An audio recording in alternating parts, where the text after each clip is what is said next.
What's going on, everybody? Pete with Auto Repair Tips. In this video, I got an '08 Chevy Suburban.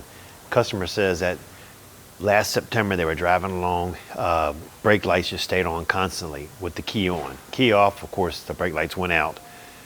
They had a shop, local shop, fix the car, did fine up until about February. Brought it back to that shop for the same problem. I do some work for that shop once in a while, so they called me up and they said they're just at a loss, could I look at it? So I said, I sure can, bring it on to me. So let's get into it.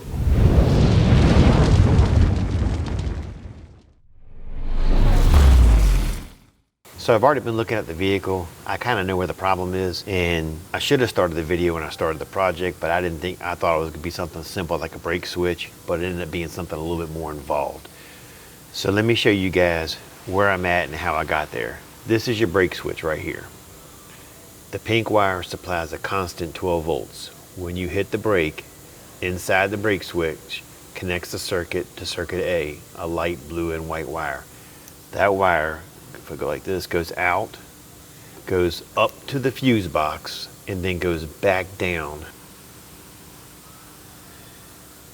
to the body control module, pin number 6, a brake signal wire. Once that module receives that signal, you go down to pin number, I believe it's pin number 2 right here.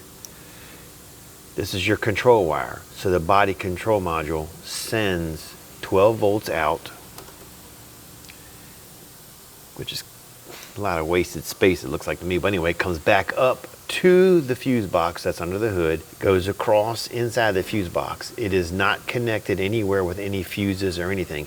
It's using that fuse box as like a junction box. It goes straight across over here. It's connected right here, goes up to the right side of the right tail light and stop lamp, and it goes down right here into the stop lamp. So this light is constantly on. So the first thing I did was I went over to the brake switch. I unplugged the brake switch. I took away the 12 volts. The lights were still on. So I went down to the control circuit, pin number 2, and checked it, and it was hot all the time. I unplugged it at the body control module, and the brake lights still stayed on. I also checked the control circuit, and this was hot all the time also. So something has shorted this out. Now mind you, they already put a body control module in this back in September. They said it fixed it up until now. Probably has 2 separate problems. That probably was the problem originally, and now I think the other problem is going to be up in this fuse panel here, because when I disconnected the body control module, I took away this wire right here.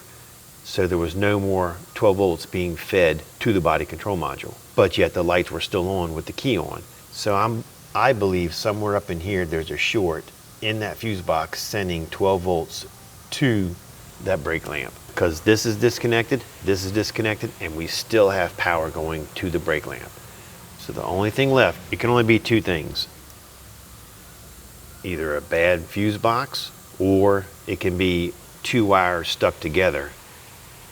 But if you had 2 wires stuck together, shorted out, you would have some other issues somewhere, I would think. All right, so before I get started, I'll turn the key on and show you the brake lights. You can see what I'm talking about. And then the first thing we're going to do is, let's go ahead and they've got me a fuse box. So I'm going to go ahead and pull this fuse box out, install it, and then we'll check it. I also got a brake module. They warrantied that out because that was less than a year, and it's from the dealer, it was from the factory, so that's definitely, it's warrantied out. So we're gonna go ahead and replace the fuse box. The body control module just came in. We'll get that programmed, and we'll check the system out and see how it does. And we'll get started on pulling out the fuse box assembly that's under the hood. All right, so here is what it's doing. When you turn the key in the on position, I hate some of these Chevy keys, they always get stuck. As soon as you turn the key on, the brake lights come on.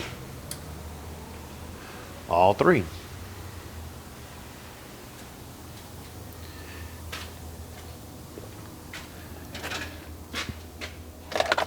Turn the key off.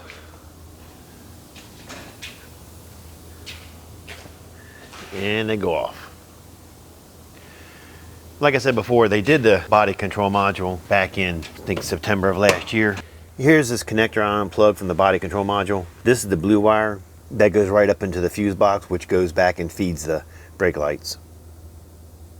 But like I was saying, they did put one in back in September, and it's possible that that was bad then, and now something else is bad now. So whatever it was, it looks like it may have shorted out that body control module because that one wire stays hot all the time. This is the fuse box right here. The two levers on each side. Pull the tabs out, work the levers up, and kind of wiggle the fuse box up as you go. All the connectors on the bottom of the fuse box should stay in this housing here. Most of the time they come up with it and you pull them out and you'll snap them back in the housing. And I'll show you what I'm talking about when I get to that point. But right now you just take these levers on both sides and you open them up. Ouch, that was my finger. And as you do this, you can see it coming up. You kind of start working it up like this as you do it.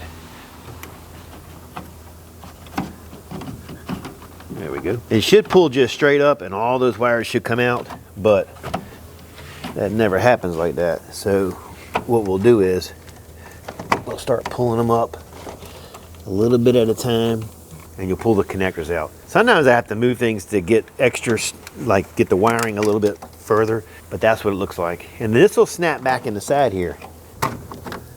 You can't mix them up.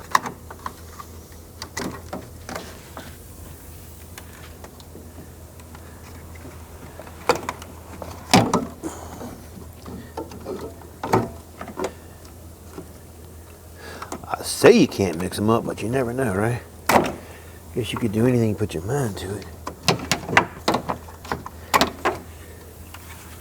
See if I see anything obviously down here burnt.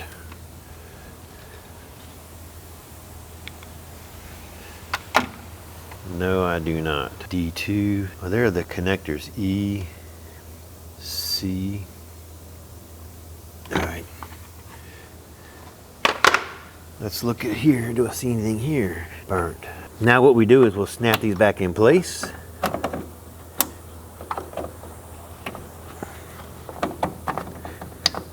This is the new one going in straight from GM. Lately I've had such bad luck with buying aftermarket crap that anytime I can go new and talk the customer into going new, we go new. I think I'm getting a delivery here. I'll be back in a minute. All right, to get the new one back in, it was just reverse procedure. You set it in place and clip it in. All right, let's see if it works. Okay, we got the key is in the on position. And if we go back here and look,